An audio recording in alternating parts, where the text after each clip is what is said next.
uh, I've got something to tell about the man in the arena. So maybe you know this quote. It's the quote by Roosevelt, who made it at the Sorbonne in Paris in 1910, and it's a very long speech he gave there.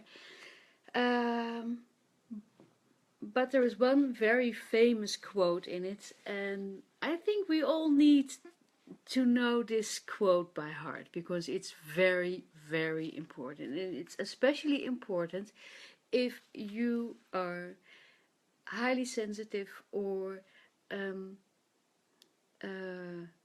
multi-passionate, or if you're a human being or fiercely bright. Well, actually, it doesn't matter who you are, where you are, what you're doing. I think we all need to know this quote. So here it goes, the quote, and this is especially important if you are a perfectionist. Okay, here it goes.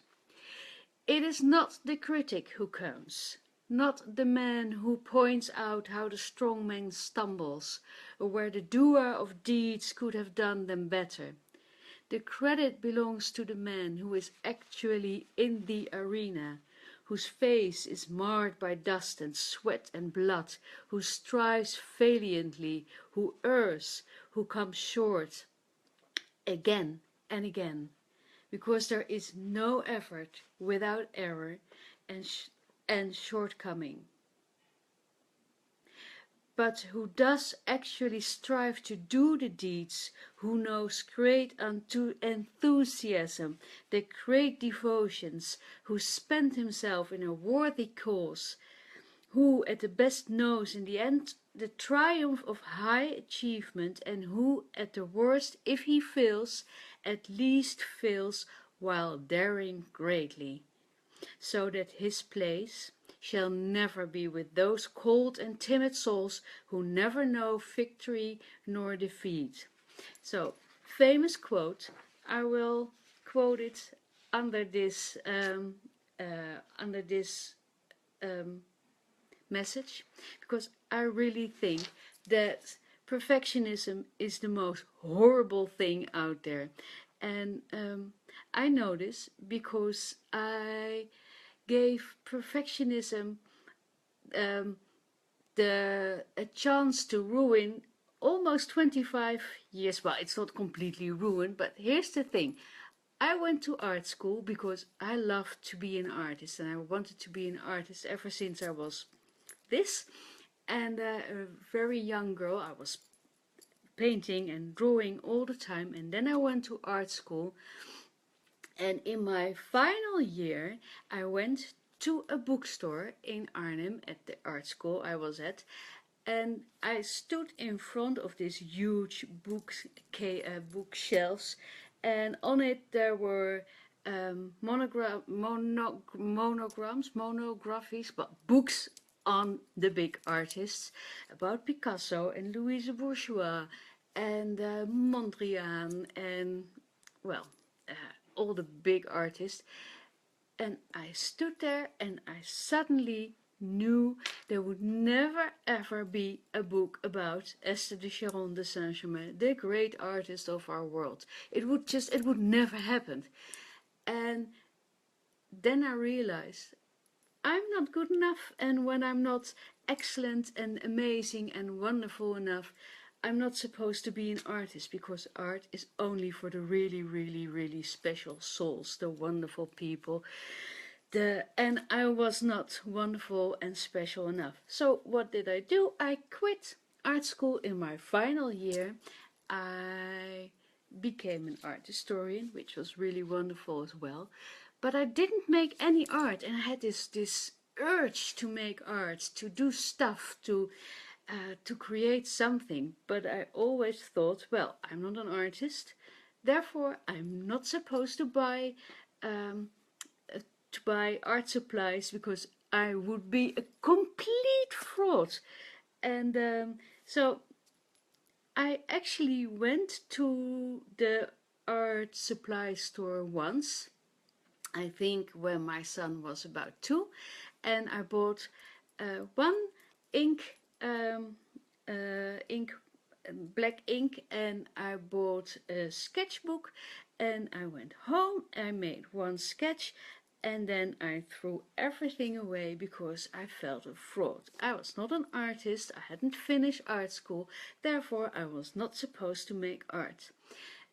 And this went on for the full 25 years or so, and it stopped me from trying out things, and it always kept me small and in a box because I was not good enough. And everything I did, every sentence I wrote was way too scary because it would never be good enough. Until the muse came in my life, and I will tell about this another time because I think I'm going to do a couple of these Facebook lives on perfectionism, because I'm going to change everyone's life by throwing out perfectionism and send in the dirt and the dust and the making errors, and because perfectionism is like, everyone who has read Harry Potter knows the what's it called, the people who were guiding the monsters who were guiding Azkaban, the soul eaters, no, were not the death eaters, the mentors. Perfectionism is like a dementor. It sucks the life out of you, and it's fear, and it is procrastination, and it's all kinds of stuff, and in the end it's all perfectionism.